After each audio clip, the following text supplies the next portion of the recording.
Coronavirus is changing the world we live in.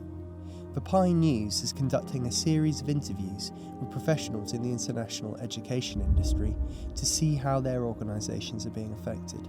In this episode, we look at student demand for studying abroad, and we examine the difficult issue of visas in the time of COVID-19. Vivian Stern is Director of Universities UK International, an organisation that represents UK universities. Simon Emmett is CEO of IDP Connect, a division of student marketing and recruitment leader, IDP Education. Amanda Gregory is COO of UNIVER, a platform that connects MENA students with universities. Sarah Spreitzer is Director, Department of Government and Public Affairs at the American Council on Education, a membership organisation for colleges and universities in both the US and abroad. Peter Yetton is Head of Visa and Assistant Academic Registrar at Glasgow Caledonian University. And Sushil Sukwani is Director of Leading Indian Agent, Edwise. We spoke to them about the challenges around student recruitment and coronavirus.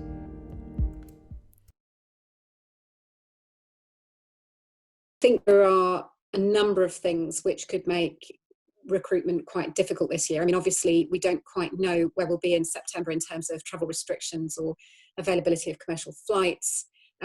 Or the sort of public health situation. But universities are generally speaking planning for a kind of fairly flexible autumn with perhaps delayed start dates or making provision for international students to start courses online if for some reason they're not able to come to the UK on the normal timetable, moving into face-to-face teaching when that's possible. We're also doing things like planning for putting in place quarantine arrangements and things like that. So the sort of effort that's going on in the sector is to try and make sure that those things that we can try to anticipate and mitigate, that's what universities are trying to do right now. In terms of the demand, we're encouraged by a recent survey of our applicants, 72% of which are offer holders. So the sample size is just under 6,900 applicants who intend to study this year. The survey showed that only 5% of those had changed and no longer intend to commence their studies as planned. And 69% do intend to step forward as planned. So it shows that the demand is there. However, what is clear is that there are a lot of questions to be answered, and what students are looking for are facts. What we are seeing and what is absolutely clear amongst all students is that they need clarity. Again, the feedback we're getting from our students based here is that they just want to know what universities are planning. So whether that first semester may be completely online, whether it might be potential to go on campus, or whether the first year might be an online year. They just want to have that clarity. That's all they are looking for. First of all, there's a lot of uncertainty that inevitably is going to last for a while. So, as I say, I think what smart universities are putting in place kind of plan A, plan B, and plan C, and we won't quite know where we are until much closer to the time. So, universities are already beginning to come forward with announcements about things like start dates, blended or delayed starts. Over the course of the next few months, I think the detail will be fleshed out. That also applies to things that, at the national level. So, for example, visa arrangements, we are still working through the kind of changes that we need. And I would expect more announcements to come out over the next few weeks. I think most students will understand that there are going to be some kind of known unknowns about this autumn, which include things like whether or not we are in a phase where we are open, we can gather in the numbers that we used to gather in before this crisis started, or whether we're in a kind of slightly different phase. And the government, quite rightly in my view, has set out a kind of roadmap for what the UK will do, depending on the kind of case numbers. But it will have to be responsive to what happens in public health terms. So the probably clarity will emerge, but not for some time. For our new international students, they're going to have to apply and receive visas, which is right now very difficult given that our consulates are closed in other countries. And obviously for a student visa in the United States, it also requires an in-person interview. And so that is something that we have been communicating with the Department of State and asking for flexibility. So for instance, could they allow for a virtual interview for a student applicant? Could they waive the in-person interview for those applicants that may meet all of the other requirements and don't appear to be ineligible?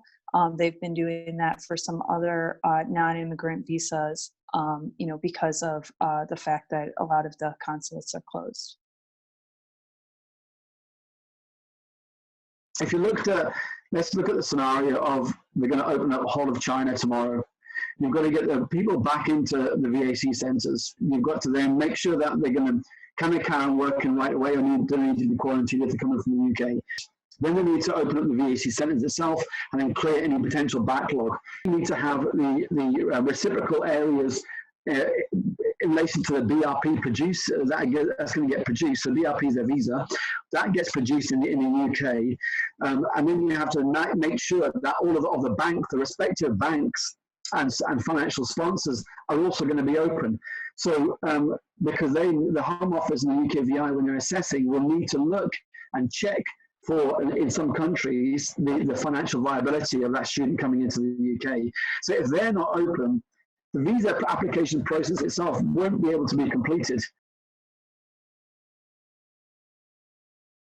I know the Home Office is well aware of the problems created by the closure of visa application centres, and I think up until now what we've been told is they're pretty confident that when they are able to open up those centres, they'll be able to very quickly deal with any backlog that has been built up. But obviously the longer this goes on, the more difficult that will be.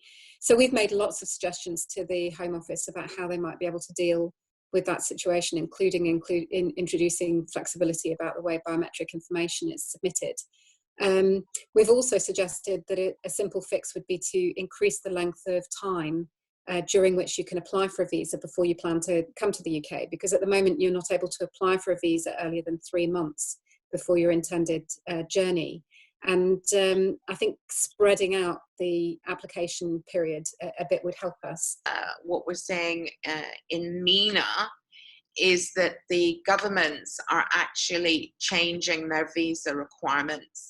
So for some countries, I'll take Bahrain, for instance, where I'm located, anybody coming in on a visa at the moment will have that visa extended. Now, that is the plan at the moment. Unless you have a visa or you are a national, you cannot travel into Bahrain or indeed any of the countries across MENA. But it has been announced that the plans, when we do open up here, that the plans will be that visas will be extended automatically.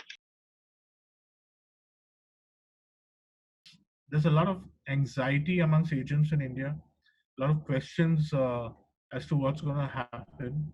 And also there's a point that some institutions have not worded in their contracts that commission will be paid to agents for online programs, and whether the commission will be the same or less. So people have not even started looking at that with a microscope or close enough, but those are also further concerns. So we encourage that students are holding on to their dreams and that there's high intent and that they want to continue to study internationally. But the research has shown that students aren't going to wait forever. So we encourage governments to step forward as quickly as possible with clear policies and support for prospective international students and international students in countries. We recommend that those policies are delivered clearly and coherently through trusted channels, and that we see the strong demand that is there could bounce back, but it requires the sector, government, and key bodies working together swiftly.